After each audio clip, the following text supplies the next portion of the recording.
1 day 2 days చేసి మళ్ళీ disconnect వెళ్ళిపోతాం. సినిమా అంతా చేశాను. దాదాపు ఇది 43 రోజులు 44 రోజులు చేశాను. ఈ సినిమా అంతా ట్రావెల్ చేయడంలో చేసింది. ఇది డెఫినెట్గా ఆడియన్స్ ఎంత ఎంజాయ్ చేస్తారో అంత ఎంజాయ్మెంట్ చేసింది. సో అలాంటి పాత్రలు చేయాలనే ఉంటుందండి, ఎప్పుడు ఎదగాలనే ఉంటుంది కదా, ముందుకు వెళ్ళాలనే ఉంటుంది. Thank you sir. ఒక విషయం ఏంటంటే సార్ ఒక్క నిమిషం. ఒక విషయం ఏంటంటే ఇందాక సార్ అడిగారు, మజాక్ అని టైటిల్ పెట్టి మజాక్ చేయడం కాదు కదా జనాలు ఇది అని. దానికి ఏంటంటే సార్ టైటిల్ మజాక్ అనే, కానీ ఇందులో ఒక బ్యూటిఫుల్ ఎమోషన్ ఉంది సార్ సినిమాలో. నేను అనుకుంటున్నాను సార్, నా చిన్నప్పుడు ఎవరింటికి వెళ్ళినా సరే వాళ్ళ ఫ్యామిలీ ఫోటో ఉండేదండి ప్రతి ఇంట్లోనే. మ్యాక్సిమం 80% హౌసెస్లో వాళ్ళ తాతగారు, నాన్నమ్మ గారు, లేకపోతే తండ్రి, ఇలా ఫ్యామిలీ ఫోటో. ఈ మధ్యకాలంలో మిస్ అయిపోయి సార్. మహా అయితే ఒక ఎక్కడో అక్కడక్కడ అడప చూస్తున్నాం, ఒక 10% 20% హౌసెస్లో. ఈ సినిమాలో మేము మెయిన్ చెప్పదలుచుకున్నది ఏంటంటే, ఇద్దరే మగాళ్ళు ఉన్న ఒక ఇంట్లో ఏ రోజుకన్నా ఒక ఫ్యామిలీ ఫోటో ఫామ్ అవ్వాలని పడే తపనే మజాక. సో మా ఈ ప్రయత్నంలో నేను మళ్ళీ ఈ ప్రపంచంలో ఉన్న కుటుంబాలందరికీ చెప్తున్నాను, ఎవరు మీ ఇంటికి వచ్చినా ఫస్ట్ మీ ఇంటి ఎదురు గోడ మీద కనబడాల్సింది మీ ఫ్యామిలీ ఫోటో. అది ఫార్మ్ అవ్వగలితే మజాకని మేము సక్సెస్ అయినట్టే. Super sir, super. అది త్రినాథరావు గారు ఇక్కడ లైట్లు ఉండి కనిపించట్లేదు సార్, అందుకే చేతులు ఎత్తున్నాం సార్. మీరు ఎత్తకూడదు, మేము ఎత్తాలి. ఓకే, ధమాకా తర్వాత మజాకకి మధ్య గ్యాప్ ఎక్కువ వచ్చిందని అనిపిస్తుంది. ఎందుకు లేట్ అయింది ప్రాజెక్ట్ అనేది మీరు అనాలిసిస్ చేసుకుంటే ఏం చెప్తారు? ఏం లేదు సార్, ధమాకా తర్వాతనే కాదు సార్, నేను లోకల్ తర్వాత లేట్ అయింది, హలో గురు తర్వాత లేట్ అయింది, సినిమా చూపిస్తున్న తర్వాత లేట్ అయింది. అప్పుడు వరకు ఇప్పుడు వచ్చిన ప్రతి ఇంటర్వ్యూలో ఈ క్వశ్చన్ అడుగుతున్నారు, ప్రతిసారి ఇదే సమాధానం. కొత్తగా చెప్పుదాం ట్రై చేసినా సరే ఏముందిలే నిజం చెప్పేద్దామని చెప్తున్నా. ఒకటి, నాకు నచ్చిన కథ సెట్ అయ్యేటంత వరకు నేను స్టెప్ ఫార్వర్డ్ అవ్వలేను. ఒకటి. రెండు, కథ నచ్చిన తర్వాత దాని హీరో సెట్ అవ్వాలి. ఇప్పుడు ఈ కథ ఉంది, ఈ కథ ఒప్పుకోవాలంటే ఇద్దరు ఒప్పుకోవాలి. ఒకరు ఒప్పుకొని ఒకరు ఒప్పుకోకపోయినా ఇది హ్యాపెనింగ్ అవ్వదు. ఇది మళ్ళీ ఇది టైం టేకన్ ప్రాసెస్. సో ఇలా నెంబర్ ఆఫ్ ఏవో రీజన్స్ ఉంటాయి. ఇలాంటి రీజన్స్ వల్లే లేట్, కానీ వేరే రీజన్ కూడా లేదు. ఇంకోటి ఏంటంటే నేను కూడా కొంచెం సోమరిపోతుని, సో నా ప్రయత్న లోపం కూడా కొంచెం ఉంది. సో అది కూడా ఒక కారణం. ఓకే, రఘురామేష్ గారు, ఫ్రైడే ఒక 4 సినిమాలు వస్తున్నాయంటే ఏదో ఒక దాంట్లో మీరు ఉండేవాళ్ళు, మీ అపీరెన్స్ కనపడేది. అవును. ఈ మధ్య అది మిస్ అవుతుంది అనిపిస్తుంది. మీరు చూజీగా వెళ్తున్నారా, లేకపోతే ఎట్లా, అది ఎందుకు మిస్ అవుతుందంటే? చూసి అవుతున్నానండి. ఒకప్పుడు చేసిన లాంటి పాత్రలు ఇప్పుడు లేవు. Okay, industry keeps changing. Okay. So ఒకప్పుడు లేదు, ఇది ఇప్పుడు మారుతుంది. వేరే టైప్ ఆఫ్ కథలు అన్నీ వస్తున్నాయి. చేసేయాలనుకుంటే వెచ్చలడిగా చేసేయచ్చండి. ఇప్పుడు మాట్లాడే టైం కూడా ఉండదు. అది పెద్ద విషయం కాదు. కానీ ఒక బాధ్యత ప్రకారం మనం చేసాడు, అరే బాగుంటుంది కదా అని. నాకు నచ్చలేదు మనసు అంటే ఆడియన్కి కూడా నచ్చదండి. మనకి నచ్చి చేస్తేనే ఆడియన్ కనెక్ట్ అవుతారు. ఇప్పుడు నేను మనస్ఫూర్తిగా చేసి ఎంజాయ్ చేసేసింది ఇదైనా, మారుతినగర్ అయినా, పుష్ప అయినా, చాలా క్యారెక్టర్స్, జైబీ చాలా చేశాను, కేజీఎఫ్ అయినా. మనసుకు నచ్చి చేసిందే ఆడియన్ కనెక్ట్ అవుతాడు. నాకే నచ్చినప్పుడు ఆడియన్ ఎందుకు కనెక్ట్ అవ్వాలి? వాడికి ఏం అవసరం సార్? ఆడియన్కి మొహమాటం లేదు కదా సార్. సో నచ్చి చేయడం అన్నది నాకు, దానివల్ల సాక్రిఫైసింగ్ అంటే మానిటరీ నష్టపోతున్నాను నేను. కానీ నేను ఎక్కువ ఎంజాయ్ చేసేది షూటింగ్ స్పాట్లో ఉన్న టైమే కదా సార్. అక్కడ నేను ఎంజాయ్ చేసి పని చేయలేదు అనుకోండి, ఆడియన్ కూడా కనెక్ట్ అవ్వడు. నెక్స్ట్ ముందుకెళ్ళాలి స్టేజ్. ఇప్పుడు చూడండి, బహుశా అలా చేయడం కరెక్టా రాంగా అనుకునేవాడిని, కానీ బహుశా అలా చేయడం వల్లే నాకు ఒక మారుతినగర్ వచ్చింది. అలా చేయడం వల్లే నాకు మజాకా అన్నది. ఇప్పుడు సందీప్ కృష్ణ గారు హీరో, దాని నెక్స్ట్ ఒక లీడ్ లేగా అంత లెంత్ ఇవ్వడం, ఒక బరువు పెట్టడం అంటే రన్అట్ ఆఫ్ ద మిల్ వాళ్ళకి ఆ స్పెషాలిటీ, ఆ స్పేస్ ఇవ్వరు. అలాగే పుష్పాలో చూడండి, ఆ character of the different character. ఈ స్పెషల్ జోన్స్కి ఎంచుకోవాలంటే మాత్రం ఒకసారి జయం ఇవ్వండి. నేను బ్రదర్ పిక్చర్ రమేష్ గారు మీకు ఈ క్యారెక్టర్ ఎందుకు మేము సెలెక్ట్ చేసామంటే మీరు అన్నీ చేయరు. సో ఒక దగ్గర నష్టపోతే ఇంకో దగ్గర అది వస్తుందండి, దాని వాల్యూ ఉంటుంది, ఎక్కడికి పోదు.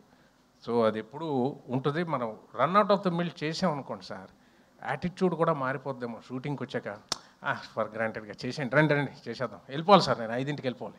5 వెళ్ళిపోవాలని రాలేదు సార్, చేయడానికి వచ్చాం. సో ఇంట్రెస్ట్ ఉంటేనే కొనసాగి. ఈ సినిమాలో ప్రతి షాటు ఇంట్రెస్ట్గానే చేసాం. ఇదే కాదు, పుష్ప అయినే కాదు, పెద్ద డైరెక్టర్ అయినా ఒకటే, చిన్న దర్శకుడు ఇచ్చిన పాత్ర మహాప్రసాదం లాంటిది నా దృష్టిలో. అది ఎంజాయ్ చేస్తాను. ఇది ఎంతకాలం ఈ మైండ్ సెట్ ఉంటుందో తెలియదు, ఉంటుందనే నేను నమ్ముతున్నా.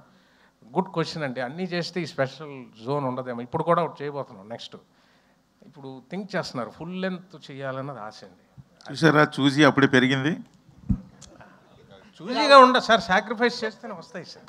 ఇప్పుడు వాళ్ళంతా సందీప్ గారు అంతా ఇప్పుడు హీరో స్టాండర్డ్ అవడానికి వాళ్ళు ఎన్నో వదులుకుంటేనే, అంతే కదా సార్. ప్రతిదీ చేస్తే కుదరదు కదండి. It's not possible sir. అది నేను థింక్ చేస్తాను.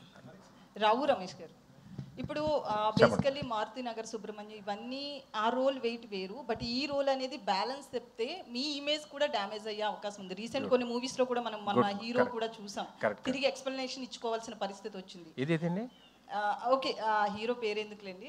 సో మీరు బ్యాలెన్స్ చెప్తే ఈ రోల్ మీ ఇమేజ్ కంపల్సరీ డ్యామేజ్ అయ్యే అవకాశం ఉంది. సో మరి ఆ కేర్ చూసారా, మీరు తీసుకున్నారా? చాలా మంచి క్వశ్చన్ అడిగారు. అది ఇప్పుడు దాకా తట్టలేదు. ఇది ఆ కేర్ తీసుకొని ప్రసన్న గారు రాశారు. నేను రొమాన్స్ కొంచెం వద్దంటే అనేసారు, కానీ ముట్టుకోవడం లేదండి, బ్యాలెన్స్ తప్పడం లేదండి, over acting over the board లేదండి. చాలా నార్మల్గా మిడిల్ క్లాస్ ఫాదర్ వాడు ఎలాగా వాడి సైడ్ నుంచి థింక్ చేసాడు ఈయన ఫ్యామిలీ ఫోటో నుంచి, అంతేగాని చాలా బ్యాలెన్స్డ్గా నేను చూశారు కూడా. ఎవ్వరూ కూడా వేలెత్తి చూపించడానికి నాకు తెలిసి ఒక 20% తీసిన 100కి 100 మనం సాటిస్ఫై చేయలేము. కానీ 8 out of 10 ఐ థింక్ అంత డిగ్నిఫైడ్గానే నా జోన్ నుంచి హ్యాండిల్ చేశారండి పాత్ర. మీకు అందుకే చూడండి, నేను ఏమైనా ప్రపోజ్ చేసినా మీకు మనవలు ఉండాలండి, షుగర్లు వస్తాయండి, అవే పక్క నుంచి కొట్టేస్తున్నాడండి లెంపకాయలు.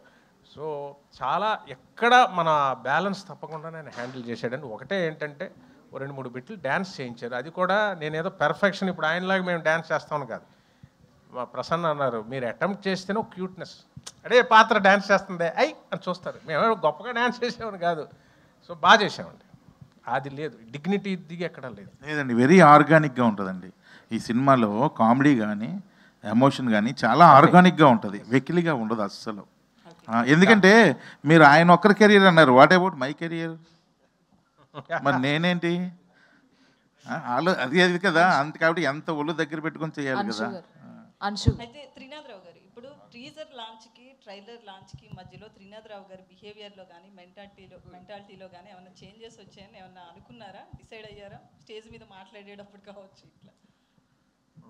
నేను ఇంకా ఇక్కడికి రాలేదేంటా అని చూస్తున్నా. కాదండి, నేను మళ్ళీ చెప్తున్నా, అది వాంటెడ్లీ చెప్పింది కాదండి. అది మిమ్మల్ని నవ్వించే ప్రయత్నంలో గబుక్కని నోరులోంచి జారిన విషయం. సో ఏదైనా తెలిసి చేసినా తెలియపోయినా తప్పే కాబట్టి నేను మనస్ఫూర్తిగా ఆ రోజు సారీ చెప్పడం జరిగింది. ముడ్డికి వెళ్ళడం సారీ చూసారా, ఇది తీసుకుంటారు మళ్ళీ లెటరల్ కాకుండా. ఇప్పుడు ఎలగారికలు తీసుకోకుండా లిటరల్లీ అది రాస్తారు. సో ఇప్పుడు బేసికల్లీ మీరు కూడా చాలా చూజీగా ఉంటాయి మీ క్యారెక్టర్స్ అన్నీ కూడా, ఏది పడితే అది చేయరు, మీ లైన్ దాటరు. ఒక తెలుగు అమ్మాయి కావచ్చు, లేకపోతే యాజ్ ఏ హీరోయిన్ ఏ రోజు కూడా ఎక్కడా కూడా మాకు అనిపించలేదు. సో మీరు ఈ రోల్ ఎలా చేస్తున్నారు, ఎలా ఉంటుంది మీ క్యారెక్టర్ ఇందులో? అంటే as an actor I want to be doing wide variety of roles అండి, లేకపోతే ఒక స్టాగ్నెంట్ ఫీలింగ్ వచ్చేస్తుంది. My job is to try new things whether it works out or not. That is my only effort. And ఈ సినిమాలో ఒక కొత్త రితుని చూస్తారు అని ఒక నమ్మకం ఉంది. And I hope everybody likes my character. అయితే మేము కొత్త రీతిని చూడాలని ఈ సినిమాలో హీరోయిన్గా పెట్టుకోలేదు అమ్మాయిని. అమ్మాయిలో ఉన్న ఆ పాత రీతిని చూసే హీరోయిన్గా పెట్టుకోవడం. ఎందుకంటే ఆ బాడీ లాంగ్వేజ్, యారిగెన్స్, ఏమంటారు, దేన్నైనా ఎదుర్కొనే ఒక క్యారెక్టరు, అవన్నీ చూసే అరే ఈ క్యారెక్టర్కి రీతు అయితే కరెక్ట్ అని చెప్పి ఒరిజినల్గా. అంటే రీతు గారు ఎప్పుడు నుంచి సినిమా చూపిస్తామని ఉంటే నాకు పరిచయం. వాళ్ళ అమ్మగారు వాళ్ళ నాన్నగారు అందరూ బాగా ఫ్యామిలీ ఫ్రెండ్సే. ఎప్పుడు మా సినిమాలో కాకుండా మామూలుగా కూడా చూస్తుంటే కదా, చాలా strong women, she is very strong.